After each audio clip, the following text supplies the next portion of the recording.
તમારી પોતાની જમીન ઉપર સરકારનો વર્ષોથી કબજો છે, પરંતુ જમીન સંપાદનની જો કોઈ પ્રક્રિયા ન થઈ હોય તો આવા સંજોગોમાં જમીન પાછી મળી શકે?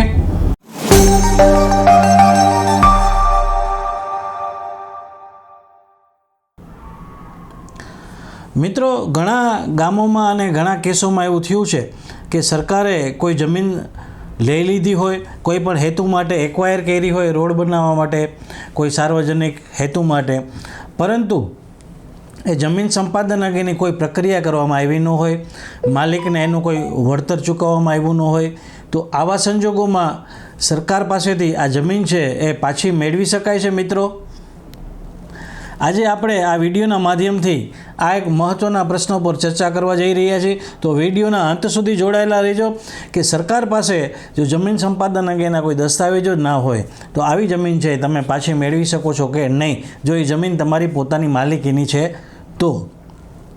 મિત્રો, જેમ મેં હમણાં જ કીધું કે ઘણા ગામોમાં સરકારે જમીન એક્વાયર કરી હોય છે અને ઘણા વર્ષો પછી માલિક દ્વારા આરટીઆઈ કરવામાં આવે ત્યારે ખબર પડે કે જમીન સંપાદન અંગેના કોઈ દસ્તાવેજો સરકારી રેકર્ડમાં ઉપલબ્ધ હોતા નથી. તો મિત્રો, આ અંગે કાયદો શું કહે છે? મિત્રો, કાયદો બહુ જ સ્પષ્ટ છે. કાયદો એવું સ્પષ્ટ કહે છે કે જ્યારે સરકાર દ્વારા કોઈ પણ ખાનગી જમીન એક્વાયર કરવામાં આવી હોય, સંપાદન કરવામાં આવી હોય, તો એના માટેની કાયદાકીય પ્રક્રિયા જે કાયદામાં આપવામાં આવી છે એ પૂર્ણ થવી જોઈએ. આ બધી પ્રક્રિયામાં જે જમીન સંપાદન માટેની નોટિસો છે એ માલિકોને આપવી જોઈએ. જમીન સંપાદન જે કરવામાં આવે છે એનું યોગ્ય વળતર છે એ ચૂકવવામાં આવવું જોઈએ. વળતર અંગેના કોઈ વાંધા હોય તો એ પણ સાંભળવા જોઈએ અને એનો ત્યારબાદ નિકાલ કરવો જોઈએ. આ બધી પ્રક્રિયા કર્યા બાદ અને જે માલિક છે એને જમીન સંપાદનનું વળતર એટલે કે એવોર્ડ આપ્યા બાદ જ આવી સંપાદનની પ્રક્રિયા છે એ લીગલ ગણાય છે.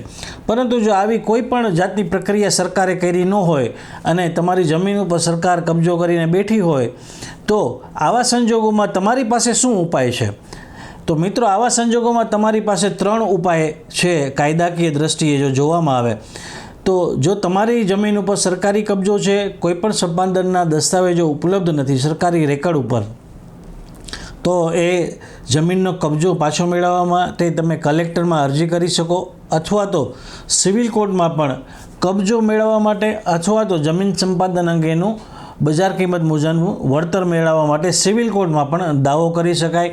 અને ઘણા કિસ્સામાં ડાયરેક્ટ હાઈકોર્ટમાં પણ પિટિશન કરી શકાય છે. તો મિત્રો, આ જે આપણે ચર્ચા કરી કે જો સરકાર દ્વારા પણ કોઈ જમીન સંપાદનની પ્રક્રિયા વિના કોઈ પ્રાઇવેટ જમીન ઉપર કબજો કરવામાં આવ્યો હોય તો આવા સંજોગોમાં આવી વ્યક્તિ કે આવી સંસ્થા છે એ પોતાની જમીન છે એ કાયદાકીય રીતે પરત મેળવી શકે છે, જો જમીન સંપાદનની પ્રક્રિયા કરવામાં આવી ન હોય એવા સંજોગોમાં. તો મિત્રો, હું આશા રાખું છું કે આ વિડીયો તમને પસંદ આવ્યો હશે.